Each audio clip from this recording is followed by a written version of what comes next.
کہ آقا علیہ الصلوۃ والسلام نے تعظیم مسلمان کی بشارت دیتے ہوئے ارشاد فرمایا کہ جس مسلمان کے پاس اس کا مسلمان بھائی آئے اور پھر وہ اس کے لیے اکرام و تعظیم میں تقیہ پیش کرے تو اللہ تعالیٰ اسے بخش دیتا ہے۔ دیکھو میرے بھائیو، کتنی آسان نیکی ہے۔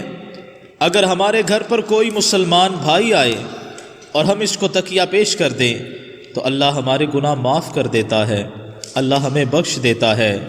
اس لیے تو فرمایا کہ مہمان وہ رحمت ہے۔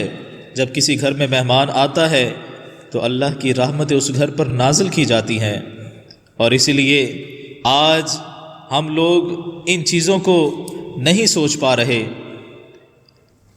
آج گھر میں مہمان آ جائے تو ہم پریشان ہو جاتے ہیں اور ہم سوچتے ہیں کہ یہ کب یہاں سے جائے اور کب ہم سکھ کا سانس لیں۔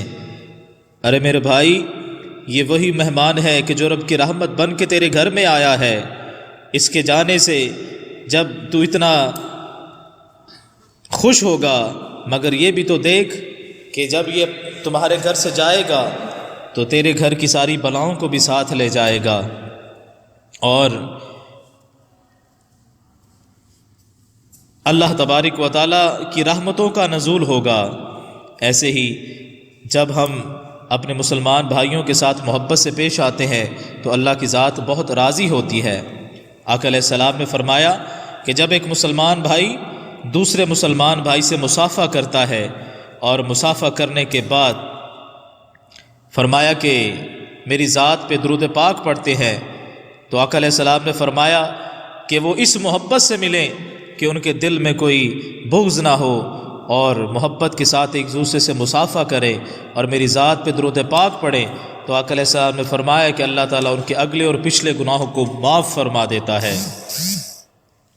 تو دیکھیں ذرا کہ اس قدر بخشش کے سامان ہیں اس اسلام کے خوبصورت ماحول میں، لیکن ہم اس میں شامل نہیں ہو پا رہے۔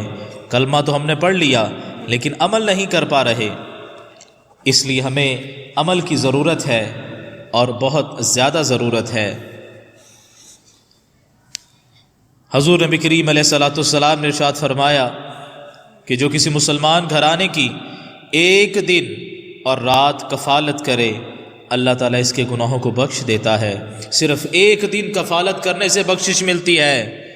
اور میں مبارک پیش کرتا ہوں ان لوگوں کو کہ جو کئی گھرانوں کی کفالت میں مصروف ہیں، کئی بچوں کی خدمت میں مصروف ہیں، یتیم اور نادار بیواؤں کی خدمت میں مصروف ہیں، اور بے سہاروں کو سہارا دے رہے ہیں۔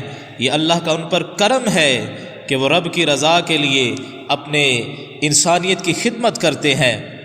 آج ہمیں اس امر کی اشد ضرورت ہے کہ ہم ان باتوں کا خیال کریں۔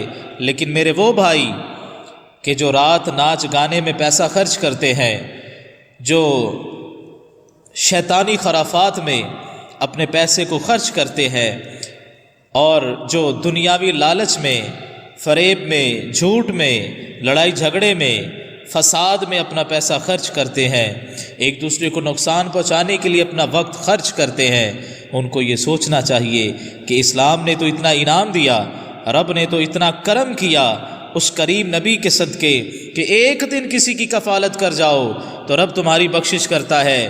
جب ہم اپنے غریب غربا کو دن رات ان کی خدمت کریں تو رب کتنا راضی ہوگا۔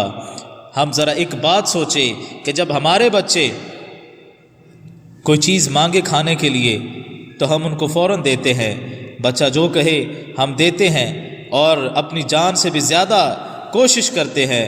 ارے بھائی، ان بچوں کو پہ تو دیکھو کہ جن کے والدین غریب اور نادار ہیں، جو ایک وقت کی روٹی کو ترستے ہیں، اور ہم پیٹ بھر کے سوتے ہیں۔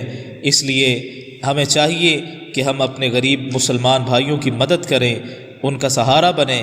آج ان کو ضرورت ہے، آج ہم ان کی خدمت کریں گے، کل کوئی ہمارا بھی مددگار ہوگا جب ہمیں مدد کی ضرورت ہوگی۔ اور سب سے بڑا مددگار تو رب تعالیٰ ہے کہ جب رب کسی کی مدد کرتا ہے وَتُعِزُّ مَن تَشَاءُ، جب اللہ کسی کو عزت دیتا ہے تو کوئی روک نہیں سکتا، اور عزتیں دینے والا، سہارے دینے والا وہ رب ہے۔ انسان ایک وسیلہ بنتا ہے، اس لیے اللہ نے ہمیں دیا اور ہم اس کو نیک کاموں میں خرچ کریں۔ اللہ ہم سب کا حامی و ناصر ہو۔